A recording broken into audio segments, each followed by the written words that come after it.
রাসূল সাল্লাল্লাহু আলাইহি সাল্লাম বলেন, সিয়ামে ইয়াউমে আরাফা আতাসিবু আলাল্লাহি আইয়ুকাফিরা সানাতাল্লাতি কাবলাহু ওয়া সানাতাল্লাতি বাদাহু। কেউ যদি আরাফার দিন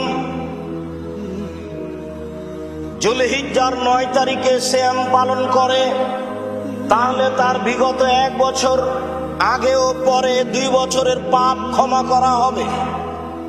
সম্মানিত দিনী ভাই বোন, আরাফার দিনের সিয়ামটিও যুলহিজ্জা মাসে রয়েছে। আরাফার দিনও যুলহিজ্জা মাসে রয়েছে। সবচেয়ে উত্তম আমল আল্লাহর নিকটে যুলহিজ্জা মাসের প্রথম 10 দিনের আমল দেখাতে গিয়ে 1 নম্বর আমল পেশ করলাম সিয়াম। 1 নম্বর আমল হলো সিয়াম। উত্তম আমল একটা বুঝলাম,